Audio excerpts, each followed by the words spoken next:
So we're going to have so much fun tonight. Instructional design from the ground up. Miko, actually, Dennise. We're going to talk about instructional design and what instructional design is and all those kind of things. And Miko dressed up, which he did not tell me this. I did not get the dress up memo. So, came from work. Just came from work. Yeah, well, I did that for many years, so I understand that problem. But you look great. Ashley, of course, you always look great. And Dennise, well, you know. I don't know. Go ahead. You know, it's you know, I mean, when I'm on here, I just feel like I should go see a plastic surgeon. I can't compete.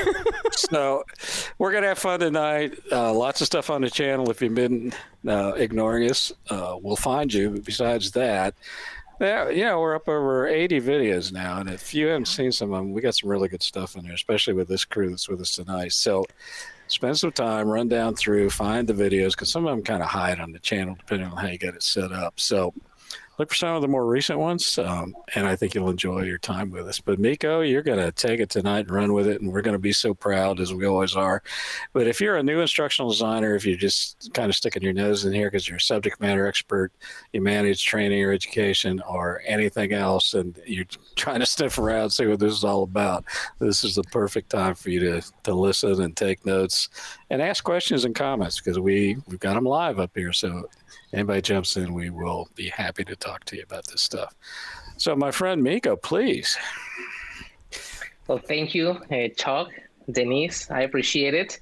And today we're going to be talking about a very interesting topic, a topic that I'm fascinated about.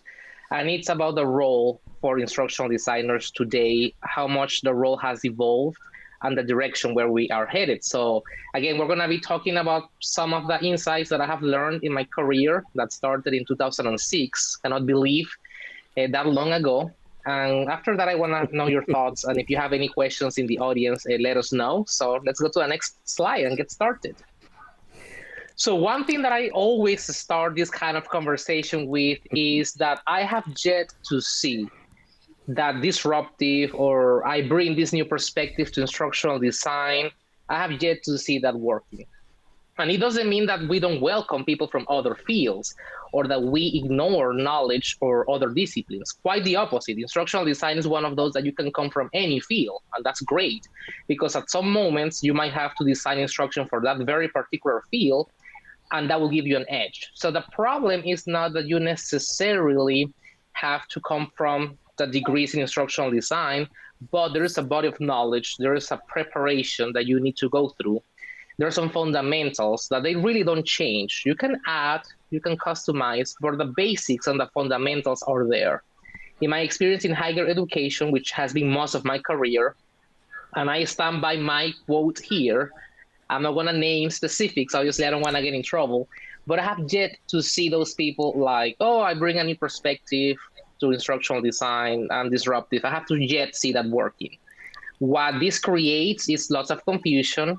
Some people say, oh, I have taught online, or I have held faculty, or I have done K-12. Therefore, I know how to design instruction.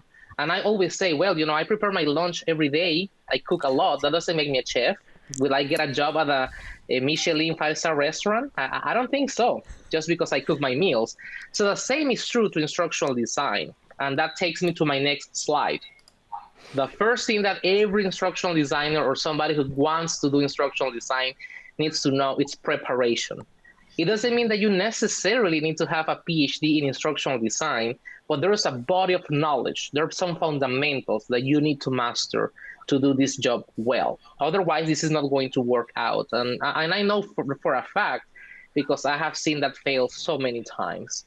So when I say preparation, again, there are so many things nowadays. Obviously, you can go to school, get a degree, a certificate, but there are so many resources online, sometimes for free, that you can pay attention to get prepared to get a job in instructional design. And I'm gonna, in the next slide, show you what are the fundamentals. And again, there are so many things, but I pick here a top 10 plus a bonus of the very basics that you need to understand if you want to be an instructional designer, if you want to do instructional design. And the first one is that you need to have an understanding of the human brain, how people learn. That's basic. We design learning experiences based on how the brain works. So that's very basic for any instructional designer. Of course, learning theories and ID theories, you need to have an understanding. So when you're presented with an instructional problem, you understand how people learn, and then you can create a solution that is sound. So it's very important to have knowledge of those learning and ID theories. The instructional problems, you need to have the ability to analyze a problem, listen to a problem, and based on that, offer a wide variety of suggestions and solutions. You need to know about assessments. Based on the context, based on the environment, based on the course, you need to create the best assessment that is aligned to the instructional goals and objectives for that course. It's just not your typical multiple choice, your smiley sheet. Sometimes you need to go beyond that. So you need to master the different type of assessments, authentic assessment, formative assessment, summative assessment. All of those things are very important. You need to know how to work with clients and subject matter experts. And here's like the people component. Sometimes I see instructional designers who cannot work with people. And I tell them, well, that's going to be a big problem because instructional designers, we always have to work with people. And we are not necessarily going to be always the star of the show. Sometimes you are in a role that is more supportive. And that's okay. Sometimes instructional designers will have the moments to be the star, but in other instances, you are supporting people. Not all subject matter experts are the same. It's not the same to work with a corporate person, healthcare or military, faculty, my very special population, grad students. That's another webinar that I'm going to talk about, working with grad students. So it has been quite an adventure and experience for me, I have to admit. But you need to know the differences, and you need to know how to work with people. Before I go any further down the list, I want to know what are your thoughts so far, anything that has so far caught your attention? Well, the first thing for me is I want to know, you mentioned that there are some free resources out there for people who want to learn a little bit more. Do you have a favorite one that you can share with our viewers? One of your favorite Absolutely. Online resources? ISD from the ground up, of course. That's going to be the first one that I'm going to push there. Not because of you guys. I appreciate the invitation, but it's honestly because I believe in the quality of the content. So that's an easy one. LinkedIn. If you really follow the right accounts, LinkedIn provide a wealth of resources. It's all about the hashtags and the accounts that you follow. E-learning heroes, companies, the news. I mean, there are so many things that are out there for instructional designers that I encourage you to use. If your institution is affiliated with LinkedIn Learning, that's a great platform to learn a lot about instructional design. And of course, there are open sources that you find online. And I'm happy to share a list, a more thorough list, if you follow up with me. I'm happy to follow up with the viewers. Maybe in the description, we can put a link with these free resources. But there's no excuses in this time and age to be prepared to do the job. Yeah. Absolutely. So what do you think of YouTube channels? You heard any good YouTube channels, instructional design? Well, there are a couple things. The problem is like they're more oriented to micro-learning, and that's okay, that's fine. But I think sometimes people, to be prepared to do this job, you need more content. So that's the part that so it's okay to watch those shorter videos, those podcasts. Podcasts are great as well. But you need to know that sometimes that's not enough. That's just the beginning of the conversation, the beginning of the journey. You have to pursue more in preparation for this job. But Instructional Design from the Ground Up is a great YouTube channel, which I highly recommend. Yeah. Have we said that enough or not? Yeah, I've heard of it. Maybe we can put a link in here. You know, the other thing that I think is important that people forget, too, is seasoned instructional designers should have in-service upgrades. They should not think that once they think they know what they're doing, that it all stops. No, my friends, it does not all stop. This is a field that changes every 5 minutes. And when you get these basics down, you start to get some traction. You still need to keep in service and keep up with this field. And I think what I appreciate about what you said, Nico, about people coming in with the belief that they have this disruptive new way of learning, when you as an instructional designer are up on the field and you're actively looking in and doing research, that allows you to actively come back to the basic models that we use as our framework to strengthen your position, but also to really enhance the type of curriculum or content that you're building. Absolutely. I completely agree. Mm-hmm. Yeah. So yeah, and those are the things that you have to take into account. Continuing down the list, you need to know about ID models. And I know the ID model, it's quite popular. It has always been used. I love it. I still use it. But one thing that I have found is that when I'm working with clients and I use something more agile in nature like SAM, I always have something to show to my clients. Sometimes when you go through linear with ADDIE, it takes forever for you to have something for the client. It's sometimes too late to involve the client. With Agile, you're always getting the client's feedback, always having something to show. So I think instructional designers, based on the context and the setting, they should be able to use ADDIE, SAM, Dick and Carry, and not only know about them, but know how to implement them.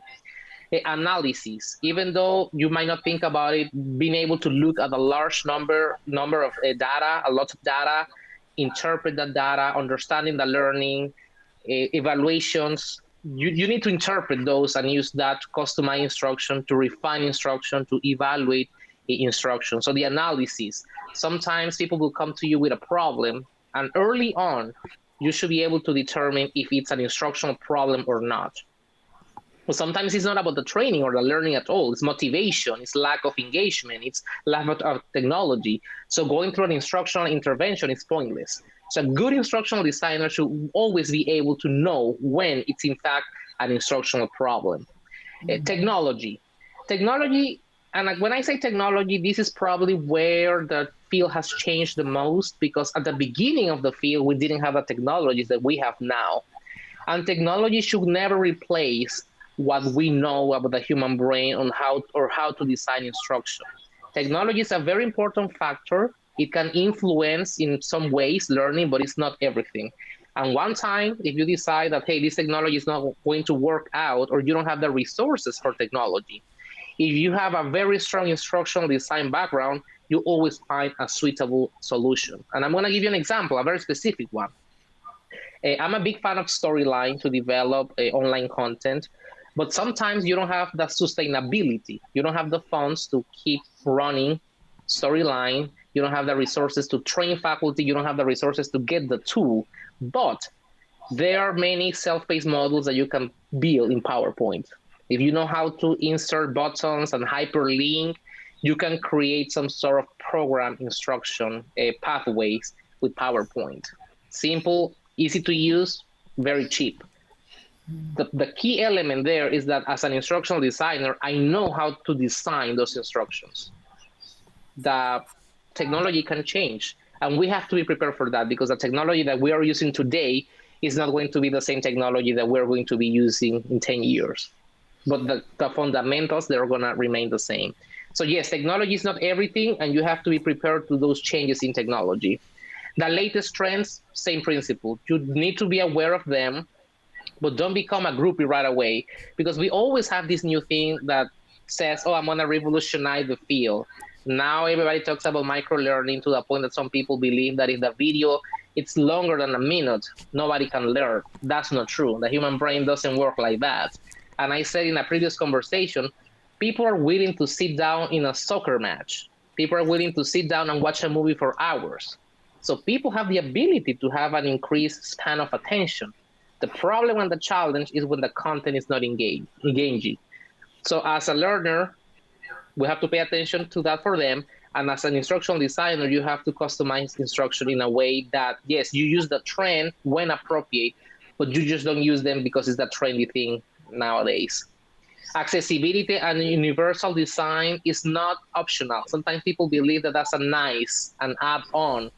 You can get in legal trouble for not providing accessibility and universal design to your users. That's a must if you want to use instructional design.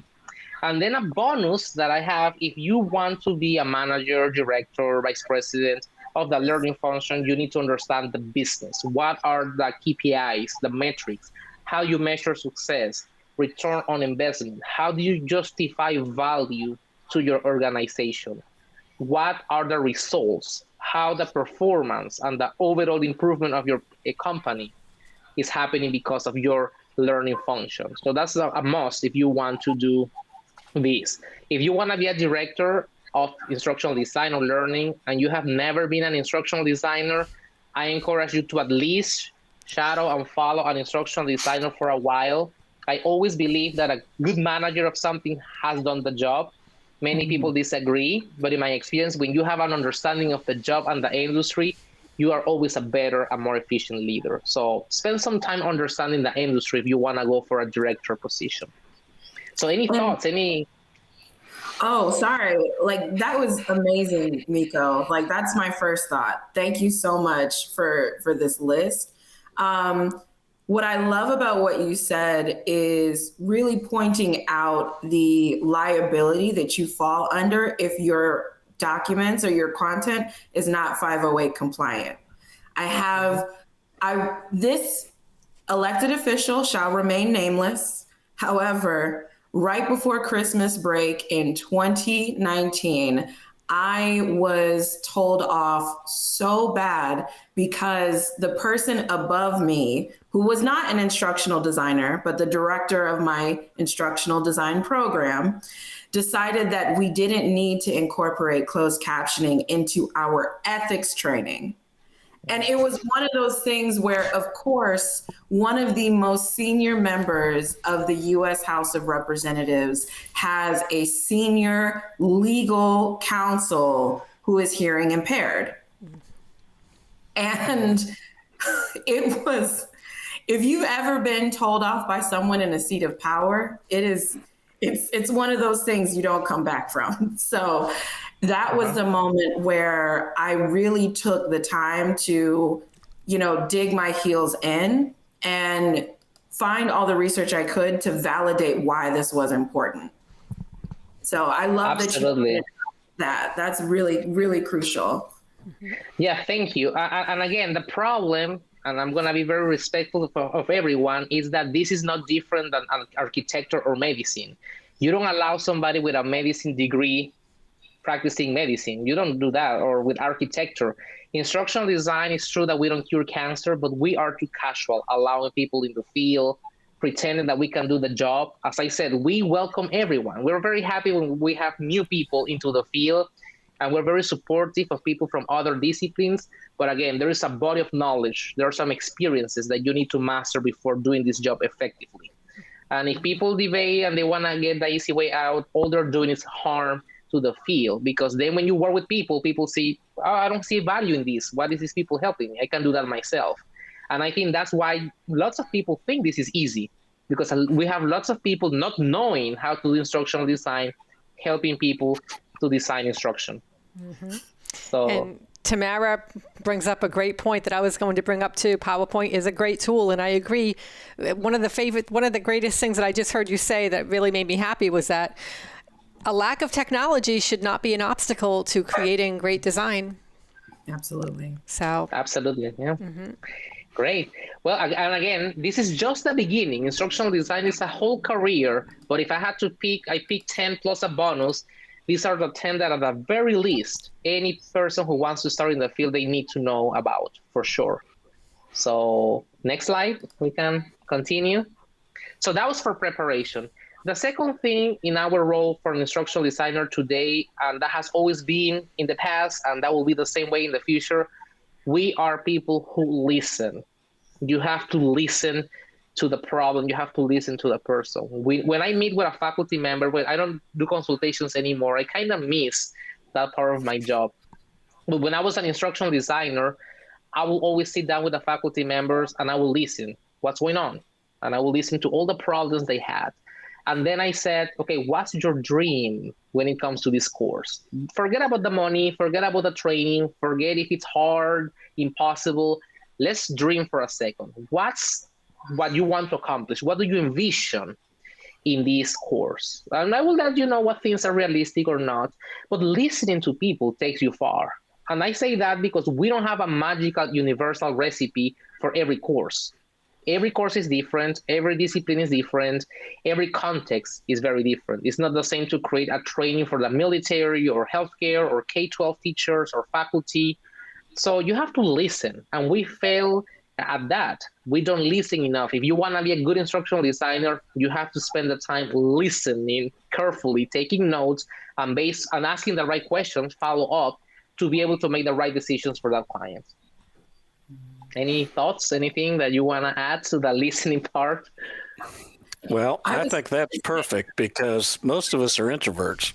So we'd rather listen than talk anyway. And also, early on in my career, I got a certificate in negotiations because I was negotiating contracts and doing different things. So I thought it was incumbent on me to learn how to do it. And the one thing that was driven home during this entire training was the notion of you need to listen 10 times and talk once. And any instructional designer that tries to get ahead of a conversation or tries to tell people what they should be thinking or what they should be doing, then you've lost. There's no reason for you to even go to point B because your credibility is shot. And what we do best is listen and support and provide alternatives and do those kind of things. And I'm sure glad you put this in here, Miko, because I think this is right on target. Absolutely. Yeah. I love to talk a lot, but I'm glad that I also can listen, and I think that just the listening made a difference. Because sometimes if you don't ask the right questions or you don't listen, you discover unpleasant surprises too far into the process. The listening will save you a lot of pain and lots of suffering. Trust me in that one. So, listening. So we can go to the next one. Multiple solutions. The last instructional designer that I hired, and actually I promised that I was going to do a shout out to my team, my two instructional designers, Terry Logier and Kristen Purvis. I love them to death. Great people, great instructional designers. I think highly of them. They didn't pay me to say any of this, but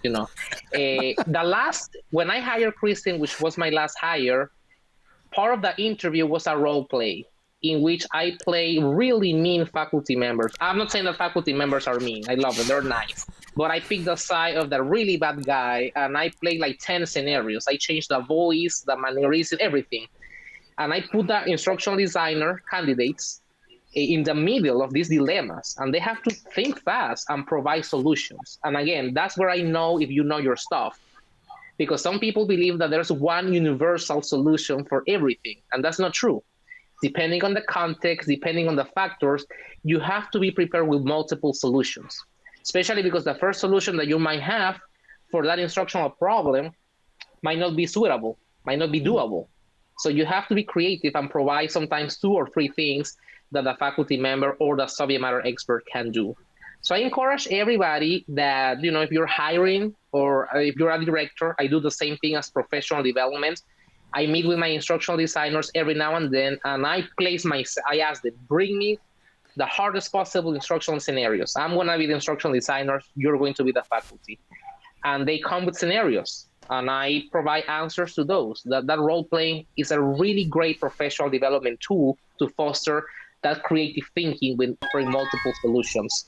So if you want to be in instructional design, multiple solutions. I believe that role has changed in that way because before we had less resources. So obviously we had less solutions to offer, but now the possibilities are endless. So you have just to think outside the box a little when it comes to multiple solutions. Faculty members, clients, they love when they leave the conversation with answers, more than one solution, and when they leave with solutions and not with more trouble, more confusion, more problems. Absolutely. I love that. Follow up. Thank you, Ashley. Follow up. Once I'm done with you in that consultation, in that meeting, in that training, always spend some time, maybe an email, a phone call. You want to know how it went. This is a very informal way of doing an evaluation, but you're not only going to learn a lot about you as an instructional designer, the impact that you had in that intervention, but also about the things that you can improve. When I do training, even if it's the same topic, I always end up with a different version every single time. And that's because I read my audience, I pay attention to what happened in that intervention, but also because I follow up. Hey, what do you think? Should this be shorter? Should this be longer? Is this something that we should do maybe online or face-to-face? Like that follow-up can make a difference. Always follow up with your clients because that will make a difference, and they feel that you're providing the whole experience. That support at the end means a lot to them. So a good instructional designer today always follows up. Next one. Yeah, stay current with trends. As I said, every single time you're going to see something new, something tempting to you, something that you might want to buy right away. That's not always doable. And that's why I say that the preparation is basic. Because if you have enough preparation, you have the judgment to know right away when a tool is worth pursuing or not, when a tool is actually going to be a solution or is actually going to be a challenge for you. So once you know about human learning, instructional design, you can see the tool, you can see the trends, but you're not gonna get completely shocked. You know exactly which ones can work for you. But I believe that no matter what, you will never reach your nirvana. There's always something new. I'm subscribed to magazines. A training magazine, for instance, is my favorite. I'm part of the ATD association, so I get the TD magazine. I'm connected with the e-learning heroes community. I'm always on LinkedIn reading news. When I'm also reading even the newspaper, this is something that I always tell people. When you read the newspaper, think a little beyond. You can see news about something, but always think, how can this be affecting my field? What implications this current event will have in instructional design? And I'm going to give you an example. That's what happened with COVID. When COVID started being part of the conversation, and it started in Asia, it was not part of the current situation in the United States, I started thinking, what if that comes here and we get to that level? Are we going to go online? Is that something that the USA will embrace if we get to that point? And even though I didn't formally started preparing myself, in the back of my head, I started thinking about the possibilities. So when I say stay current with the trends, it's not only going to conferences, subscribing to magazines, reading out there, but consider the implication of current events and how that might have an impact, long-term or short-term, when it comes to our field. That's strong. I like that whole what-if scenario, playing that scenario in your head with everything that you come across. It helps you to come up with solutions ahead of time and think quickly on your feet. Yeah, well, my partner said that I actually tend to overthink a lot. So, oh, Miko, say it's not so. I know, but this might be one of those instances in which the overthinking has taken me far. You don't have to. I try in my personal life not to do that anymore. But when it comes to instructional design, overthink. It always pays off. Well, I call it generalization. So I don't think that I'm just an instructional designer. I don't think I'm just an instructional engineer. I think I'm a generalist in the field, and that's why I post a lot of things on LinkedIn, and I'm sure some people roll their eyes, but yeah, I posted one last week. It was about a student that actually had Bluetooth surgically implanted in their head so they could take an exam. And so then I think about that, okay, how's that different than what Elon's doing with Neuralink? And what's the next step now in proctoring an exam? Do we now have to scan people for Bluetooth implants? And all this goes back to what we do in instructional design, is creating the environment for learning and being able to assess mastery. And I'm thinking all of these things, in your example on COVID, and there's all kinds of other stuff out there. And I think any instructional design that stays in the basement and doesn't see the light of day, and the same for the designer, then you really miss an opportunity to do something that's state-of-the-art and impressive. And I think that's what a lot of our field is about. It just tickles me when you talk about this, because I don't think you can overthink instructional design. I think you can overthink analysis and, do those kind of things. But I think as a professional in this field, I don't think there is such a thing as overthinking, because that's what we're supposed to do, is take in the entire community that surrounds what we do and figure out how all these pieces work together. Absolutely. And that's why I love to stay connected with fellows and with colleagues, and I'm active on social media. I like that space for conversation. I like that space for us to start, hey, what do you think of this? So stay connected. This is a great channel to stay current. And I think that's something that we could do in the future. Start thinking, what if, with these scenarios. So next. Perfect. So results. And this is the part that sometimes people ask me why I'm not in the corporate side of things. I think it's because I love, honestly, higher ed. But in corporate, if you don't have results, you're gone. That you know that they let you go, the next day. In other industries, there is more forgiveness, and you can take your time and all of that. But don't fall into that trap of, oh, I'm not expected to give results, therefore I'm going to take my time and all of that. Always stay your value, especially if you're a leader. One of the goals, if you are a leader in this field, in instructional design, you're a director, make sure your office, your team provide results that you can show the value that you bring to the organization.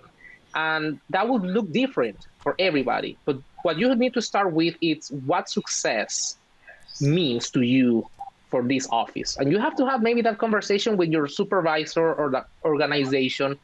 What is your metric for success? And always ask that very question, because if you don't have that north, that guidance, you don't know where you're going. You're going to be producing things and you don't know if that's aligned with the mission and the vision of the organization. As an instructional designer, even if that's not something that is going to be used for your evaluation, always make sure you provide results, because that's what is going to build your reputation. That's what's going to build your character and your ability as an instructional designer. As an instructional designer, you should be able to produce concrete, tangible, specific things that people can use, that have solved problems, that have closed gaps, that have improved performance. So be mindful of those results, of those metrics, because this is a very practical field. That's the thing. This is not, I'm not going to mention specific fields because I don't want to get in trouble. But there are other fields where you can be more abstract and you can just, chat and have debates and conversations. In instructional design, we don't really like that. Like, we need to produce no matter where you are. And I think what I tell people, instructional design, it's about results, no matter where you are. And that's what most people are looking for in this kind of job. I got to say, Miko, that makes my heart sing when you talk about showing your value, because one of the greatest pieces of advice, professional advice I ever received from Dr. John Martello. He was the former vice provost in Division of Professional Studies at UMBC. He said to a group of us, a whole group of the division, one day when the university was going through some troubling times financially, the whole world was, back in 2007, 2008. And he said to us, know your value. That is the only way you're going to survive this. Knowing your value, showing up, and giving your value. That is how you will move forward in this world, in these trying times. And I think that is so true. And that has stuck with me ever since then. And it rejuvenated something inside of me when I heard him say that. And for me, it made me go forward and say, man, yes, I know what I want to bring in value. And I think as instructional designers, it's just key to know for your clients, for your organization, what value are you bringing? And bring it. Mm-hmm. Absolutely. People sometimes are afraid of that conversation, but that conversation should start the moment you get the job. What are the results that you expect me to have for you, and when? That will guide the whole process. So that's what I'm saying. An instructional designer should be very smart when asking certain questions, listening and getting information. So results, always think about the results. And next, data. I cannot get enough of data. Data tells you stories, very beautiful, powerful stories, not only about the results, but also about the things that you are doing wrong, about the things in your organization that you could be doing. So always find a way of finding those data, looking at those data, interpreting those data, and of course, doing something with them. Hopefully, if you have numbers that are telling you there is a problem, that you can create an instructional intervention if that's appropriate. If you are seeing that there's a decline in your face-to-face, and that's from experience. I have experienced in my current job a decline of engagement in face-to-face instructional interventions. So because I collect data, not because it's mandated, but because I wanted to know, I stopped doing face-to-face interventions. Everything happens now online because of COVID. I think people found out that it's very comfortable to just join a meeting anywhere. But I knew that because I took the time to create an instrument, collect those data, look at the numbers, see the trends, and make a decision. And every single thing, even if it's just one question, was this helpful? Have data about everything. How many people attended? What are the topics that people tend to like more? I mean, the data really tells you what you should do in your job. So never be afraid of collecting data. It's never too much data. Data is going to be your best friend to make decisions. As an instructional designer, even if you hate math, you need to know how to work with data and how to get it. Sadly, I know some people hate numbers, but it really helps you. And even qualitative data can be very powerful. Those comments, those descriptions, those qualitative information can tell you a big story as well. Data. Well, I have a reputation for numbers. And I have said repeatedly, I can turn anything into a number. I can turn how you feel. I can turn how you think. I can turn how you perform. I can look at populations. I can turn numbers out of all of this. Because if I can't do that, I can't be a good instructional designer because I have to quantify everything I do. That's why we have 4-part objectives. That's why we have mastery the way we have it. So it's observable and measurable. And I would argue, and I'm so glad you put this in here, but I'm a numbers person. I can turn anything in my field into an equation or into a rating or whatever you want to come up with, whether it's the client that decides what that is or whether I come up with some silliness, I'll put a number to it. And I'm not going to feel bad about that. I think that's one of the things we have to do. Absolutely. Yeah. In my team, there's one person that this person has lots of duties, but one of them is just the data collection and evaluation about everything. And we always use it. That informs our practice big time. Yes, that is crucial. As someone who hates math but loves data, I completely agree. I know how much you hate math, actually. I was not aware, actually. Is it that bad? Yeah, No, it's bad. I hate it. I hate it. Nowadays with the software, it's very easy. Even if you hate math, I think, and you can always collaborate, which actually takes me to my next slide, with somebody in your team. Hey, I help you collect, you interpret. But it's important to have those numbers with you. And collaboration, that's huge. And I have lots to say about collaboration. In my world, in my opinion, and that's open to interpretation, collaboration is 50-50 or so. Or if I'm going to collaborate 100 this time, well, then the next one I do 0 and then you do 100. Well, collaboration cannot be I do everything and you don't do anything. And sometimes we have to be careful because there's a saying in Spanish. I'm not going to start. I don't know the exact one in English, but it's basically like sometimes those people who really don't disturb, they really help the most. Sometimes by not disturbing, you help a lot. And sometimes collaborations can be, a disturbance, a disruption. So when I say collaboration, be open to collaboration, but be smart about that collaboration. Too many cooks in the kitchen can be detrimental. And sometimes you have to follow your gut, your vision.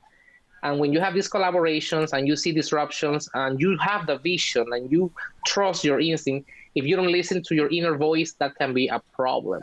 So instructional designers, surround yourself by people who can actually provide a collaboration. One of the most beautiful collaborations I have been in my whole life happened when I was part of an NSF grant that developed digital learning games for K-12.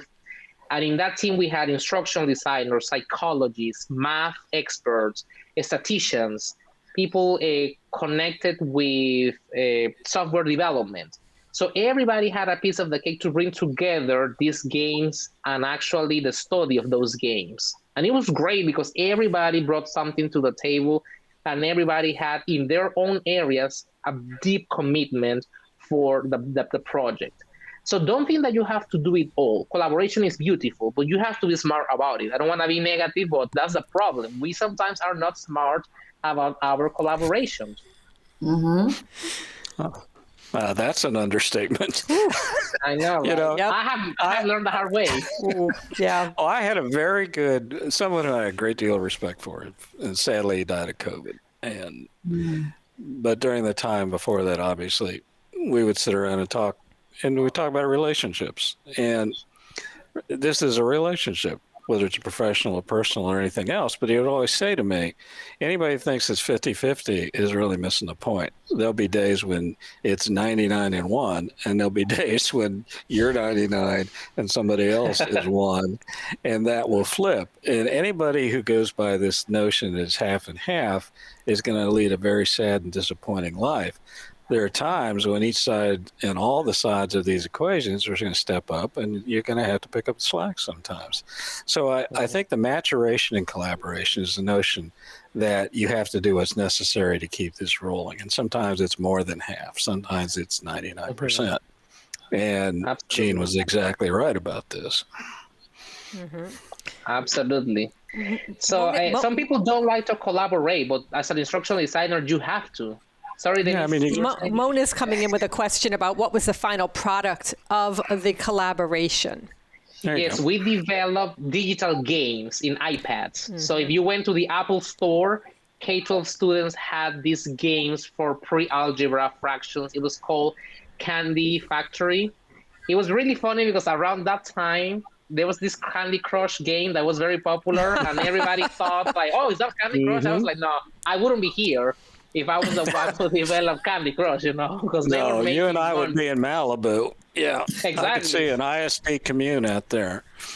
Yeah. No, but it was about a chocolate factory. By chopping chocolate and shipping orders, students could learn about fractions and pre-algebra.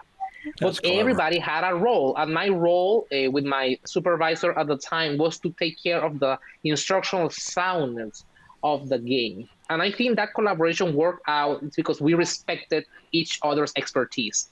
I'm the instructional designer, and I'm going to be on my lane for that. You are the psychologist, so you're the one who's going to study deeper that engagement component. You are the person for statistics, so you know what's the best way of running this study. You are the software engineer. You are the best person to tell us how we should go about the development of the game. And I think that made a difference, that respect for each one of the roles. So I encourage you to think outside the box.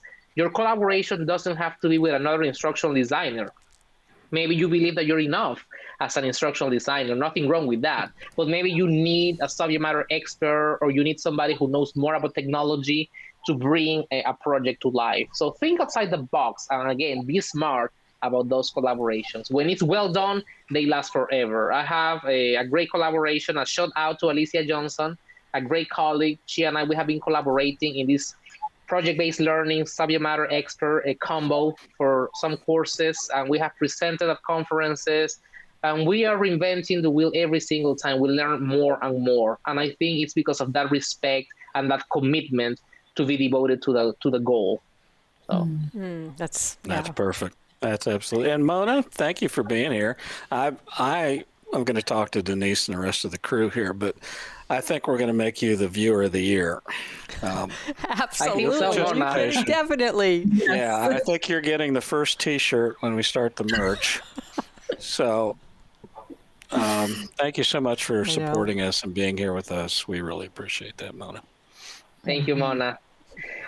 And the next item is something that people believe this only applies in higher education, but not necessarily. I think a good, well-grounded instructional designer is able to research and practice bridge creation. Like, they should be able to bridge that research and practice. I read a lot about the research to inform my practice, but I'm aware that sometimes that research doesn't really translate into the practice. And sometimes because I see the practice, I have conducted studies to understand why that's happening in those settings. I read a lot about studies, but I read also about the application. I think when you work with faculty, making that bridge makes your job easier. I have a scholarship in instructional design, especially in e-portfolios. Obviously, I have to conduct research. And that's not something that is not necessarily for everyone, but I'm telling you, it gives you an edge. I will consider that at least once, try to get into that research side of things. Maybe one study in your lifetime to understand the research of instructional design. And even if you don't want to actively do it, it doesn't hurt to read Tech Trends. Tech Trends is a great resource, that journal, because they present research, but based on practice. I think that's a great example of that bridge that I'm talking about. So really, it doesn't hurt. Yeah. One time, for instance, I read this research study that was just very casual. And I learned that even with all the technology, with smartphones, laptops, tablets, all of that, students still prefer to use the desktops when they are taking certain assessments. Absolutely. And a research study actually found that out. And here we're thinking that everybody's taking the courses from the phone.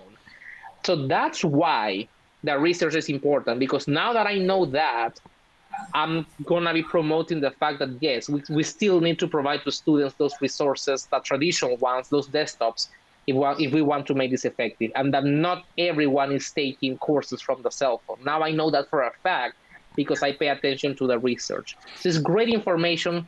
It's really great support for your practice, and vice versa. If you're a researcher, I encourage you to start putting hands on, go to the real life settings, because you will find surprises there as well, that not everything that you see in research translates to practice, and you have to make some adjustments.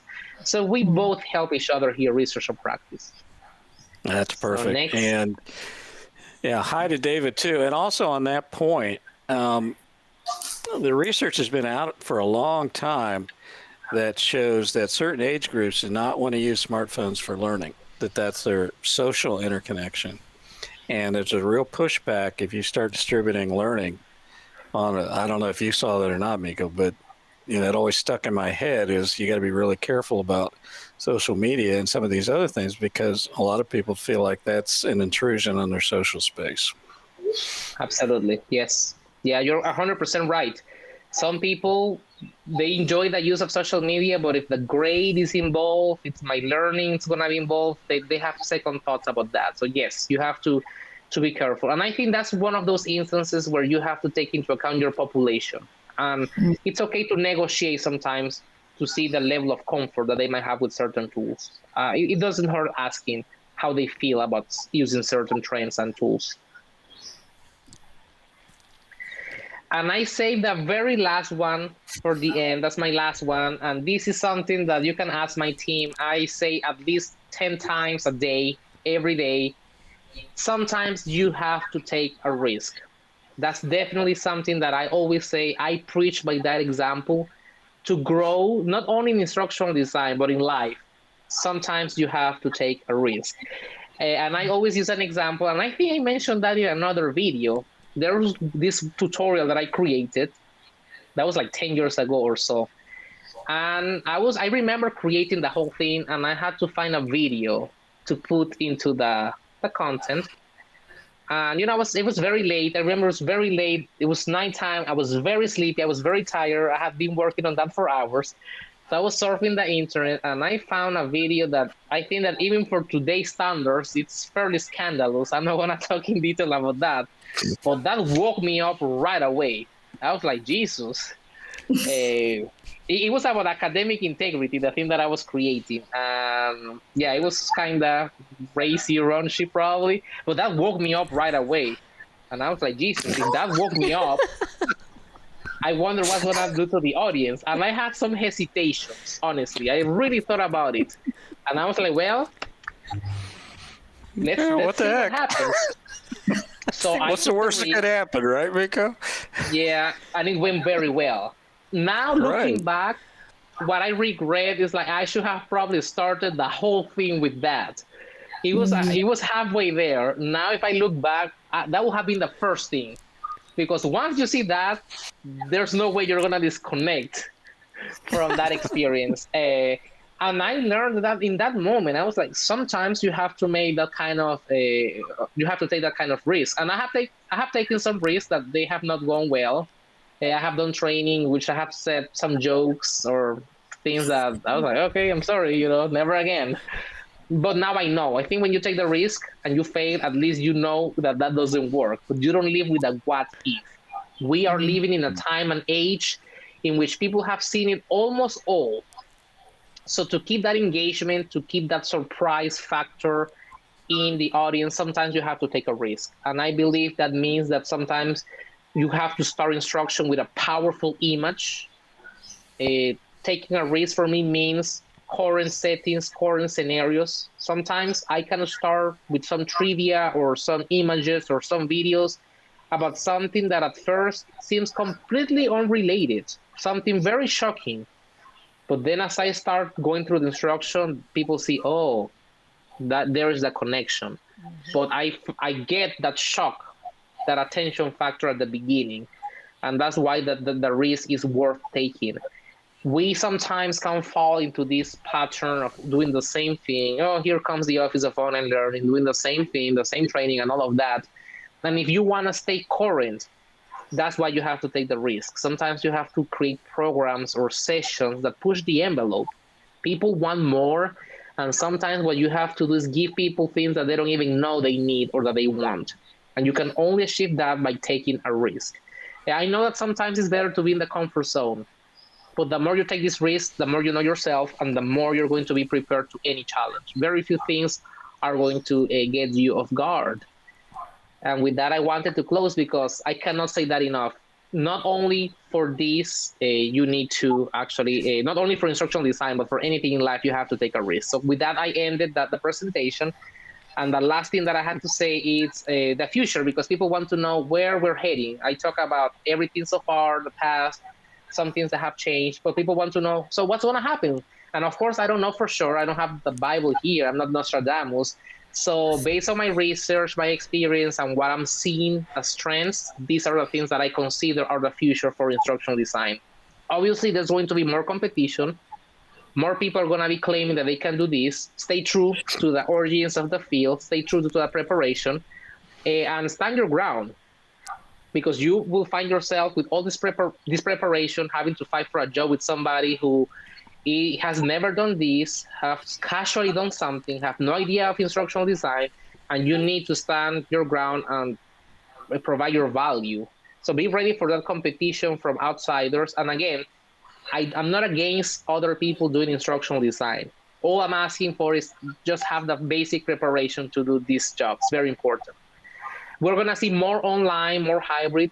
No surprise to anyone, because of the pandemic. You are seeing more acceptance, more willingness, more desire to have more positions online, more job remote, more classes, more courses. There's going to be more options.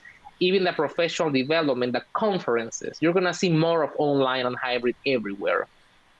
You're going to see more authentic assessments. Many people are feeling that proctoring is too expensive, that is passé, that is too inconvenient, that you really don't assess the mastery of content knowledge.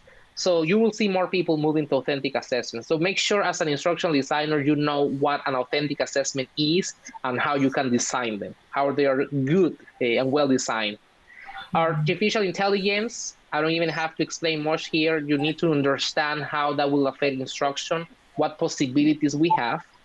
Informal learning with social media, and that's the beauty of social media and informal learning. Sometimes you learn and you don't even know that you're learning.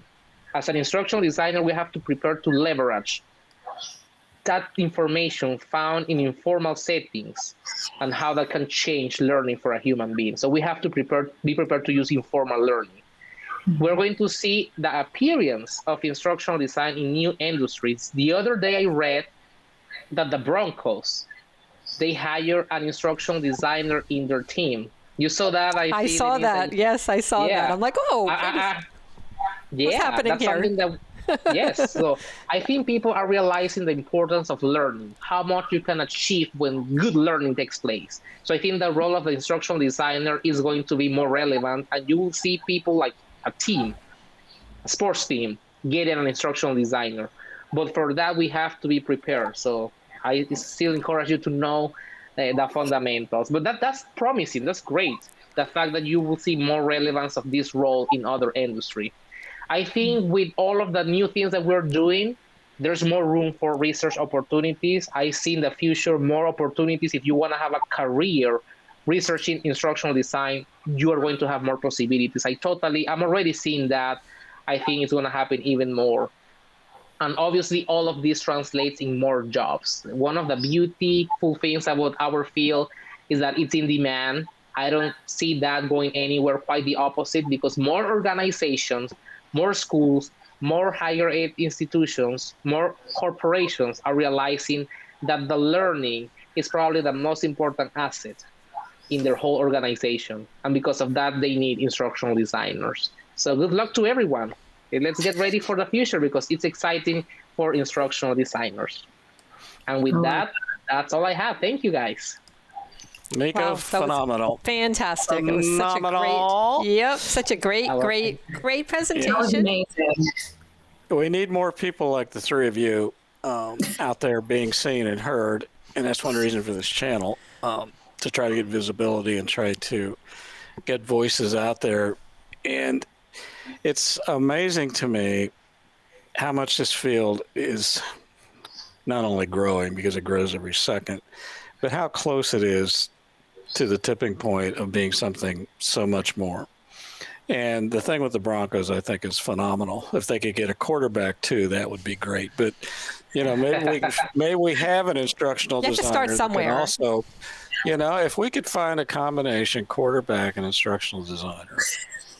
And I'm sure they pay well. That's the other thing. I don't want to sound materialistic, but I don't think they pay cheap.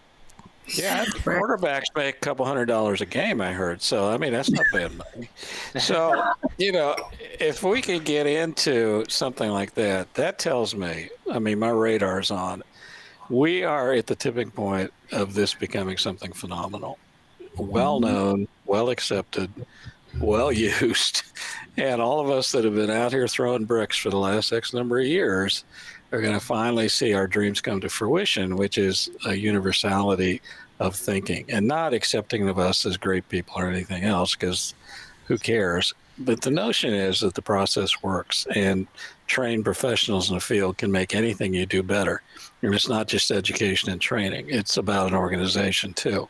The systems approach works. Systems engineering works. And all of these things are so important. And each time one of you comes on here and gives us a super lesson, I want to sit in the middle in the front row and take it all in. And I want everybody else to too, especially those that know nothing about us, because I think there's so much here. So I know David's out there. David, so glad you're with us. And you will also get some merch if we ever get merch. And Mona, you of course you are welcome. And I think we ought to have Mona on here. Mona, would you come on with us? I bet now she's going to hang up. I mean, it's one thing to come on, but to actually have your face identified with this program is probably too much. But I'm just so proud of all of you. So, I mean, it's been a tremendous evening. And for those of you watching, and most of you will see this in post, but just realize we do this many Tuesday evenings at 6. Our format is to educate and present information and then discuss. And we're going to have lots more of these master classes where folks like Miko and Ashley come on here and just mesmerize us with all this great stuff. So, Miko, I know you've had your white shirt and tie on all day. You probably want to go put on your Denver jersey. Yeah. Maybe they see me somewhere with that, I know people. Yeah, I'm gonna start wearing, athletic, sport wear. Maybe, another team. That's honestly my hope. That other teams like, hey, we need an instructional designer, so they start hiring. Yeah. Well, now you got me thinking. I can't say anything on the air. Anyway, I will say thanks to all of you for joining us tonight. Thank you, Ashley. Thank you, Miko. Dennise. Thank you for the invitation. Always happy to be here. Thank you for inviting me. Thank you. Yeah, you're a part of this, like it or not. And this may come up in your parole hearing, but, we're so happy you're here. So remember, this channel is not monetized. We don't have Patreon. We're making no money at this, clearly, as you can tell by my shirt. I need to invest in a new clothing line. There's somebody's watching. Owns a clothing store. I'm glad to have a sign up behind Send you. help. Send help. But no, we do this for the love of it. We love this field. We love the people in it. And we will continue this effort as long as there's a breath in us, I think, at this point. So 1 year and counting, 80 videos and counting. And thank you so much for being part of our community. Thank you, everyone. Thank you. Thank you. Yes.